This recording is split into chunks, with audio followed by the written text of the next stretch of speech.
Hello friends, ఒక్కసారి ఊహించుకోండి. మీరు ఒక కారులో వెళ్తున్నారు. దారిలో ఒక చెట్టు పడి ఉంది. ఆ చెట్టుకి వేరే దిశగా వెళ్తారు. అదే ఒక తెలియని పట్టణంలోకి చేరుతారు.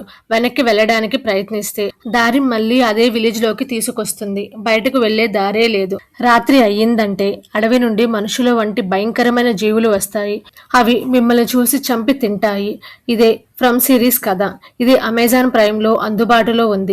ఈ రోజు మీకు నేను సీజన్ 1 మొత్తం స్పష్టంగా వివరిస్తాను. చివరి వరకు చూడండి, చాలా ఆసక్తికరంగా ఉంటుంది. ముందు ఈ విలేజ్ గురించి తెలుసుకుందాం, ఎందుకంటే ఇది అర్థమైతేనే కథ అర్థమవుతుంది. అమెరికాలో ఒక అడవి మధ్యలో ఒక చిన్న పట్టణం ఉంటుంది. ఈ విలేజ్ మ్యాప్ లో ఉండదు, అంటే మ్యాప్ లో వెతికినా కనిపించదు. ఇది ఒక వేరే లోకం లాంటిది. అమెరికాలో వేర్వేరు చోట్ల ప్రయాణించే వ్యక్తులు అడవి దారిలో వెళ్తుంటే మధ్యలో ఒక చెట్టు పడి ఉంటుంది. వాళ్ళు ఆ చెట్టుని తప్పించుకోవటానికి వేరే దారిలో వెళ్తారు. ఆ దారి చుట్టూ తిరిగి తిరిగి అదే పట్టణంలోకి వస్తారు. ఒకసారి వచ్చిన తర్వాత ఎంత ప్రయత్నించినా బయటకు వెళ్ళలేరు. పట్టణంలో 2 నివాస స్థలాలు ఉంటాయి. ఒకటి పట్టణ మధ్యలో ఉన్న ఇల్లు. అక్కడ బాయిడ్ స్టీవెన్స్ అనే వ్యక్తి నాయకుడిగా ఉంటాడు. రెండవది కొంచెం ఎత్తులో ఉన్న కాలనీ హౌస్ అనే పెద్ద భవనం. అక్కడ డొన్నా అనే మహిళ నాయకురాలిగా ఉంటుంది. రాత్రి అయిందంటే అడవి నుండి భయంకరమైన జీవులు వస్తాయి. ఇవి పగటిపూట అడవిలో దాక్కుంటాయి. రాత్రి అయిన వెంటనే బయటకు వచ్చి వేటాడుతాయి. ఇవి బయట ఉన్న మనుషులను చంపుతాయి. కానీ వీటి నుండి రక్షించుకోవటానికి ఒక రక్షణ ఉంది. తలుపుకు ప్రత్యేకమైన గుర్తు కలిగి ఉన్న రాయి వేలాడదీసిన ఇళ్లలోకి ఇవి రాలేవు. ఆ గుర్తు ఒక తాయెత్తు వంటిది. బాయిడ్ ఈ తాయెత్తుని ఒక అడవిలో కనుగొన్నాడు. అప్పటి నుండి అందరి ఇళ్లకు వేలాడదీశాడు. ప్రతి రాత్రి సూర్యాస్తమయానికి ముందే బాయిడ్ గంట మోగిస్తూ వీధుల్లో తిరుగుతాడు. అందరూ ఇళ్లలోకి వెళ్ళమని సంకేతం. ఇది ఈ పట్టణంలో ప్రతిరోజు జరిగే నిత్య కృత్యం. ఇప్పుడు ఈ విలేజ్ లో నివసించే కొంతమంది ముఖ్యమైన పాత్రల గురించి తెలుసుకుందాం. బాయిడ్ స్టీవెన్స్ పట్టణంలో పోలీసు అధికారి వంటి వ్యక్తి. అతను సైన్యంలో పనిచేసి వచ్చాడు. అందరినీ సురక్షితంగా ఉంచడం అతని బాధ్యత తీసుకున్నాడు. కానీ అతనికి ఒక బాధ ఉంది. అతని భార్య పిచ్చిదయ్యి ఒకసారి తన కొడుకు ఎల్లిస్ పై తుపాకీతో గురిపెడుతుంది. అప్పుడు బాయిడ్ తన భార్యను పోలీసు అధికారిగా కాల్చాడు. కొడుకు ఎల్లిస్ దీన్ని ఎప్పటికీ క్షమించలేకపోతాడు. తండ్రి కొడుకుల మధ్య ఇప్పటికీ ఆ దూరం అలానే ఉంటుంది. మాథ్యూస్ కుటుంబం. జిమ్ మరియు తబితా అనే దంపతులు, వారి పిల్లలు ఈథన్ మరియు జూలీ వీళ్ళ కారులో ప్రయాణిస్తుండగా యాదృచ్ఛికంగా ఈ పట్టణంలోకి వస్తారు. కానీ ఇది యాదృచ్ఛికం కాదు అని తర్వాత తెలుస్తుంది. జేడ్ తబోయ్ అనే యువకుడికి స్నేహితుడు. కారులో మత్తులో నిద్రపోతూ పట్టణంలోకి వస్తారు. చాలా తెలివైనవాడు. అన్ని ఆలోచించి అర్థం చేసుకోవాలని ప్రయత్నిస్తాడు. సారా పట్టణంలో భోజనాలశాలలో పనిచేసే అమ్మాయి. ఆ జీవులు ఆమెకు మాత్రమే వినిపించే విధంగా మాట్లాడుతాయి. అవి ఆమెతో ఒప్పందం చేసుకుంటాయి. వాటి పని చేస్తే ఇంటికి పంపుతాము అని వాగ్దానం చేస్తాయి. ఆమె మంచిదా చెడ్డదా అనే మొత్తం సీజన్లో సందేహంగానే ఉంటుంది. ఇంకొక పర్సన్ పట్టణంలో అందరికంటే ఎక్కువ కాలం ఉన్న వృద్ధుడు. అతను చిన్నప్పటి నుంచే ఇక్కడ ఉన్నాడు. చాలా విషయాలు తెలుసు, కానీ చాలా తక్కువగా మాట్లాడుతాడు. వేర్వేరు రంగుల సీసాలను సేకరిస్తాడు. పిల్లల వంటి బొమ్మలు వేస్తూ ఉంటాడు. ఇంకొక వ్యక్తి ఫాదర్ కాత్రి. పట్టణంలో అందరికీ మానసిక శక్తిని ఇచ్చే వ్యక్తి. సారాను కాపాడాడు. ఈ పట్టణంలో ఒక్క బైబిల్ పుస్తకం కూడా లేదని గమనిస్తాడు. ఇది అతనిలో అనుమానం కలిగించే విషయం. ఎపిసోడ్ 1 కథ మొదలవుతుంది. పట్టణంలో సూర్యాస్తమయం అవుతుంది. బాయిడ్ గంట మోగిస్తూ వీధుల్లో తిరుగుతుంటాడు. అందరూ పరిగెత్తుకుంటూ ఇళ్లలోకి వెళ్తుంటారు. కానీ ఒక చిన్న బాలిక ఇంకా బయట ఉయ్యాల ఊగుతూ ఉంటుంది. ఆమె తల్లి లారెన్ ఆమెను లోపలికి తీసుకుని వెళ్తుంది. ఆ రాత్రి మేఘన్ కు కిటికీలో ఒక నానమ్మ కనిపిస్తుంది. కానీ మేఘన్ నానమ్మ అప్పటికే చనిపోయి ఉంటుంది. అది ఆ ఒక భయంకరమైన జీవి నానమ్మ రూపంలో వచ్చింది. మేఘన్తో మాట్లాడుతుంది. తలుపు తీయి, నానమ్మకు ఎవరికీ చెప్పవద్దు. మన మధ్యలో రహస్యం ఇది. అమాయకమైన మేఘన్ కిటికీ తెరుస్తుంది. వెంటనే రాక్షసులు గుంపు లోపలికి వస్తుంది. మేఘన్ మరియు ఆమె తల్లి లారెన్ని చనిపోయేలా చేస్తారు. తండ్రి ఫ్రాంక్ ఆ రోజు రాత్రి స్నేహితుడితో తాగి తిరుగుతాడు. ఇంటికి రాలేదు. అతని నిర్లక్ష్యం వల్ల 2 ప్రాణాలు పోయాయి. మర్నాడు ఉదయం బాయిడ్ శవాలను కనుగొంటాడు. శిక్షగా ఫ్రాంక్ పెట్టెలో వేస్తాడు. అది పట్టణం మధ్యలో ఒక చిన్న ఇనుప గది, తాయెత్తు లేనిది. ఆ చిన్న పెట్టెలో ఉండే మనిషిని రాత్రి అక్కడ ఉండే జీవులు చంపుతాయి. ఇదే సమయంలో అమెరికాలో వేరే చోట మాథ్యూస్ కుటుంబంలో కారులో వెళ్తూ ఉంటారు. జిమ్ నడుపుతుంటాడు. దారిలో చెట్టు పడిపోయి ఉంటుంది. వేరే దారిలో వెళ్దామని ఆ దారి నుంచి వేరే దారికి దారి తిప్పుతారు. చుట్టూ తిరిగి తిరిగి అదే విలేజ్ కి చేరుకుంటారు. ఇదే సమయంలో జేడ్ మరియు అతని స్నేహితుడు తబోలా వేరే కారులో ప్రయాణిస్తూ ఉంటారు. తబోలా నడుపుతున్నాడు. రెండు కార్లు ఒకే సమయంలో ఒకే దారిలో వచ్చాయి. తబోయ్ కారు సమతులం తప్పడం వల్ల జిమ్ తన కారుని తప్పించాడు. కానీ ఆ కారు అడవిలో దూసుకుపోయింది. ఈ ప్రమాదంలో చిన్న పిల్లాడు ఈతన్కి కాలికి చెక్క గుచ్చుకుంది. పట్టణ వాసులు పరిగెత్తుకుంటూ వస్తారు. సూర్యాస్తమయం అవుతుంది. సమయం తక్కువగా ఉంది. తబితా మరియు జూలీని కాలనీ హౌస్ కు తీసుకుని వెళ్తారు. జిమ్ ఈతన్ దగ్గరే ఉంటాడు. డాక్టర్ క్రిస్టీ ఈతన్ కాలికి చెక్క తీయటానికి ప్రయత్నిస్తుంటుంది. బాయిడ్ కూడా అక్కడే ఉంటాడు. తలుపుకి తాయెత్తు వేలాడదీస్తాడు. రాత్రి అయింది. కారు చుట్టూ భయంకరమైన జీవులు వచ్చాయి. కిటికీ అద్దాలు వద్దకు వచ్చి వింతగా నవ్వుతున్నాయి. జిమ్, ఈతన్, క్రిస్టీ, బాయిడ్ భయంతో ఒక చోట కూర్చున్నారు. ఆ రాత్రి తాయెత్తు రక్షణగా ఉంది. లోపలికి రాలేకపోయాయి. ఇక్కడ మరో ముఖ్యమైన సంఘటన జరిగింది. తబోయ్ను వైద్యశాలలో ఉంచారు. సారా అక్కడ అతని పక్కన కూర్చుంది. ఆమె అతనిని ముద్దు పెట్టుకుంది. తర్వాత అతనిని చంపేసింది. ఎందుకు? జీవులు అలా ఎందుకు చేయమని చెప్పాయి? మర్నాడు ఉదయం అయింది. తబితా మరియు జూలీ కాలనీ హౌస్లో నిద్ర లేచారు. జూలీ ఏడుస్తూనే ఉంది. ఇదంతా ఏమిటి? ఇక్కడి నుండి ఎప్పటికి వెళ్ళగలము అని భయపడుతోంది. తబితా కూడా దిగులుగా ఉంది. కానీ పిల్లల ముందు ధైర్యంగా ఉండాలని ప్రయత్నిస్తుంది. అడవిలో జిమ్, బాయిడ్, క్రిస్టీ ఇంకా ఈతన్ను పట్టణానికి తీసుకొస్తున్నారు. ఈతన్ కాలు చాలా నొప్పిగా ఉంది. క్రిస్టీ వైద్యం చేస్తోంది. పట్టణంలో ఒక కొత్త ముప్పు బయటపడింది. తబోయ్ చనిపోయాడు. సారా అతన్ని చంపిందని అందరికీ తెలిసిపోయింది. కానీ సారా ఎందుకు చేసిందో ఎవరికీ అర్థం కావటం లేదు. పట్టణ వాసుల్లో భయం మరియు అనుమానం పెరిగింది. సారా మనసు సరిగ్గానే ఉందా? ఇంకోవైపు మాథ్యూస్ కుటుంబానికి బాయిడ్ ఒక ముఖ్యమైన విషయం చెప్తాడు. ఇక్కడ 2 నివాస స్థలాలు ఉన్నాయి. మీరు ఒకదాన్ని ఎంచుకోవాలని. జిమ్ తన కుటుంబంతో మాట్లాడుతాడు. 2 ప్లేస్లు చూస్తాడు. చివరకు కాలనీ హౌస్ ను ఎంచుకుంటారు. అది పెద్దదిగా ఉంది. ఎక్కువ మంది ఉన్నారు. ఇక్కడ జేడ్ ఇలా కూడా అనుకుంటాడు. ఇది నిజంగానే జరుగుతోందా? లేక ఏమన్నా చెడు కల కంటున్నానా? ఇది అర్థం చేసుకోవడానికి ఆలోచిస్తూ ఉంటాడు. ఇక్కడ బాయిడ్ కు ఒక చాలా కష్టమైన నిర్ణయం తీసుకోవాల్సి వస్తుంది. పట్టణంలో ఒక వ్యక్తి నియమాలు అతిక్రమించాడు. తనని పెట్టెలో వేయాలా వద్దా?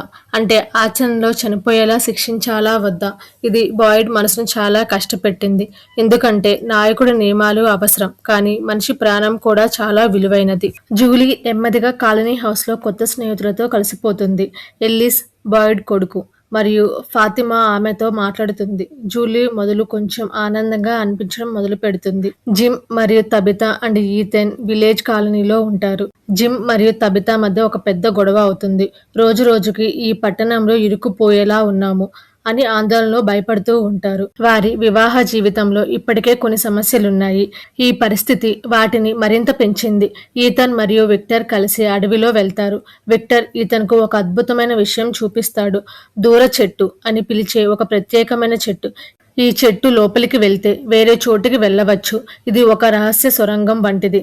కానీ ఎక్కడికి తీసుకువెళ్తుందో తెలియదు. తెలిసిన వాళ్ళు తిరిగి రాలేదు. ఈథన్ కళ్ళు విప్పారాయి. ఇది అర్థమైతే బయటికి రావచ్చు. ఇంకోవైపు ఫాదర్ కత్రి బాయిడ్తో మాట్లాడుతూ, నువ్వు నాయకుడివి, నువ్వే ధైర్యంగా ఉండాలి, అందరికీ నువ్వే ఆధారం అని చెప్పాడు. బాయిడ్కి పార్కిన్సన్స్ జబ్బు ఉంది అని ఈ భాగంలో తెలుసుకుంటాం. అదే జబ్బు అతని తండ్రికి ఉండేది. అతని చేతులు వణుకుతుంటాయి. సారాకు మళ్లీ జీవుల నుండి ఆదేశం వచ్చింది. ఈసారి ఈతన్ను గాయపరచమని. సారా మనసు చికాకు పడింది. ఆమె అమాయకమైన పిల్లవాడిని ఎందుకు చంపాలి? కానీ జీవులు ఇంటికి పంపుతాయి అని మళ్లీ గుర్తు చేశాయి. జిమ్, తబితా, ఈథన్ అందరినీ ప్రశ్నలు అడగడం మొదలుపెట్టారు. ఇక్కడికి ఎలా వచ్చారు? ఇక్కడి నుండి వెళ్లే మార్గం ఏమైనా కనుగొన్నారా? ఎంతకాలం నుండి ఇక్కడ ఉన్నారు? కెన్నీ, బాయిడ్ సహాయకుడు, జేడ్ కు ఒక విషయం చెప్పాడు. అందరూ అమెరికాలో వేర్వేరు చోట్ల నుండి వచ్చారు. కెన్నీ కుటుంబం టెక్సాస్ నుండి, క్రిస్టీ డెట్రాయిట్ నుండి వచ్చింది. అందరూ ఒకే చెట్టు, ఒకే దారి చూసి ఇక్కడికి వచ్చారు. ఎల్లిస్ మరియు ఫాతిమా జూలీకి పట్టణంలో మంచి విషయాలు చూపిస్తున్నారు. పట్టణంలో ఒక చిన్న తోట ఉంది. అక్కడ కూరగాయలు పెంచుతున్నారు. నవ్వులు, పాటలు, కొంచెం సంతోషం. జూలీకి అర్థమవుతోంది. ఇక్కడ చాలా మంది చాలా కాలంగా జీవిస్తున్నారు. వారు జీవితాన్ని వదులుకోలేదు. జేడ్ తన వేలో ఆలోచిస్తున్నాడు. రేడియో పట్టణంలో ఉంది కదా, దానితో బయట ప్రపంచంతో మాట్లాడవచ్చా? జిమ్తో కలిసి ఆ ఆలోచన మొదలుపెట్టాడు. ఇక్కడ మరో ముఖ్యమైన విషయం. తబిత ఇంట్లో విద్యుత్ తీగలు పరీక్షించింది. ఆ తీగలు గోడల్లో ఎక్కడికి వెళ్తున్నాయో చూసింది. నేల లోపలికి వెళ్తున్నాయి. తీగ లోపల తీగ లేదు, అయినా దీపాలు వెలుగుతున్నాయి. ఇది తనకి అర్థం అవ్వలేదు. తబిత అడుగుతోంది అందరినీ, ఇక్కడికి విద్యుత్ ఎక్కడి నుంచి వస్తుంది అని. జిమ్ చాలా వింత విషయం గమనించాడు.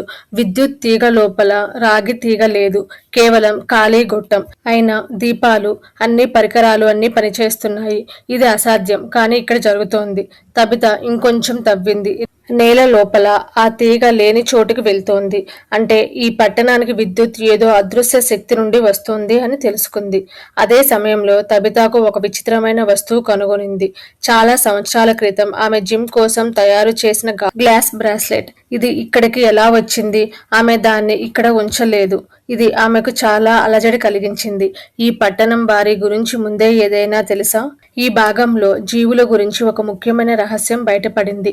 అవి తాయెత్తు ఉన్న ఇళ్లలోకి నేరుగా రాలేవు. ఇది నిజమే, కానీ అవి మనుషులను మోసం చేయగలవు. మీకు చనిపోయిన తల్లిదండ్రుల రూపం తీసుకుంటాయి. మీ పాత స్నేహితుల రూపం తీసుకుంటాయి. తలుపులు తీయమని ప్రేమగా అడుగుతాయి. మీరు తీస్తే అంతే. ఇప్పుడు మనం ఎపిసోడ్ 7 చెప్పుకోబోతున్నాం. ఇది మొత్తం సీజన్లో అత్యంత విషాదకరమైన భాగం. చూసే వాళ్లకు గుండె ఆగిపోయేలా అనిపించే సంఘటనలు జరుగుతాయి. జాస్మిన్ అనే జీవి కాలనీ హౌస్ కి వచ్చింది. అది కెవిన్ అనే నివాసికి తెలిసిన వ్యక్తి రూపం తీసుకుంది. కెవిన్ ను నమ్మించి, నేను ఇక్కడే ఉన్నాను, కిటికీ తెరువు అని కెవిన్ కిటికీని తెరిపించింది. వెంటనే బయట ఉన్న రాక్షసులు గుంపు మొత్తం లోపలికి పోటెత్తింది. కాలనీ హౌస్ లో రక్తపు వరద పారింది.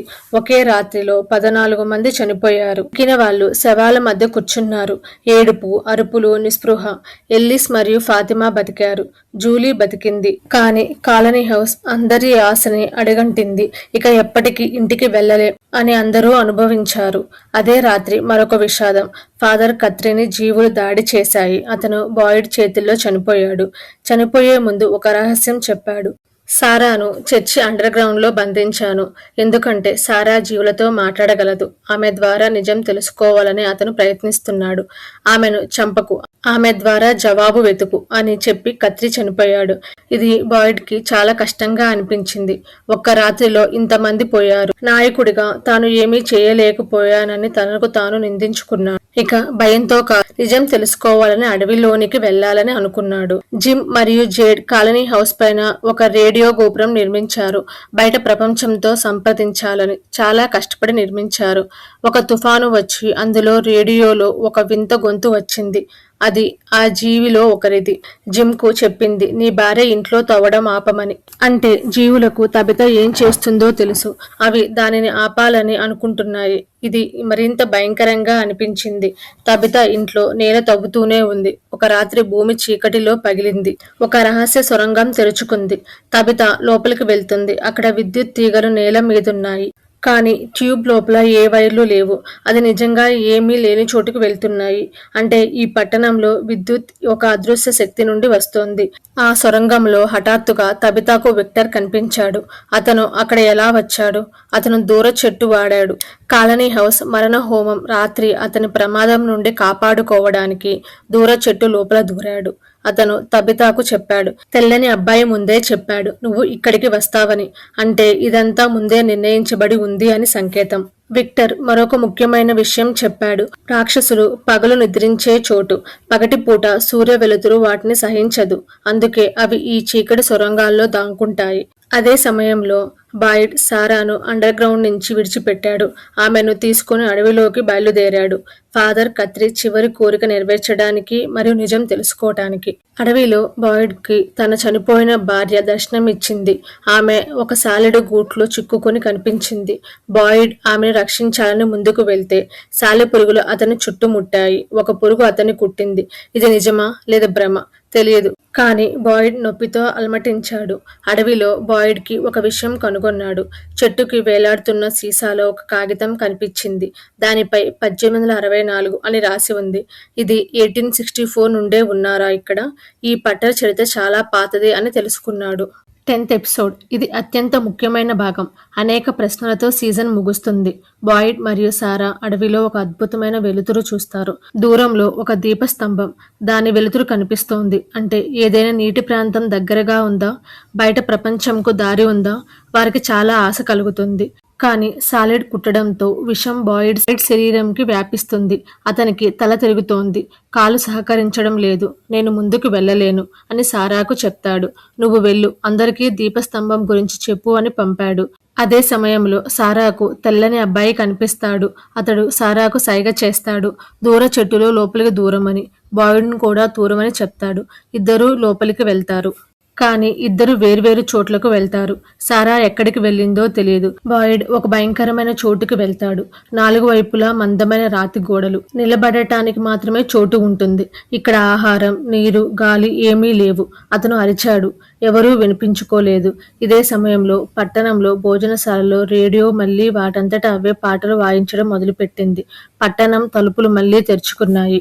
గ్రాండ్ రాపిడ్స్ రన్ అనే బస్సు కొత్త వాళ్ళను తీసుకుని వచ్చింది.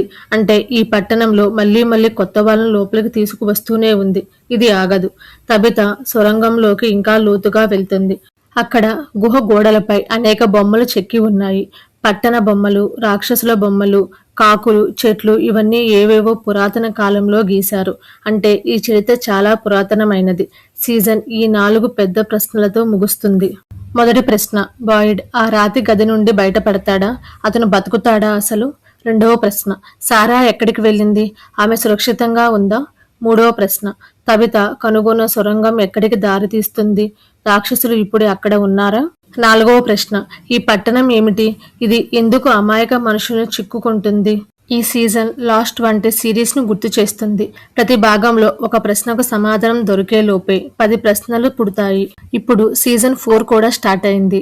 మీకు కావాలి అంటే సీజన్ 2 మరియు 3 మరియు 4 మీకు ఎక్స్ప్లెయిన్ చేస్తాను. మీకు నా ఎక్స్ప్లెనేషన్ నచ్చిందా? వీడియో లైక్ కొట్టండి, సబ్స్క్రైబ్ చేయండి, బెల్ నొక్కండి. Thank you for watching.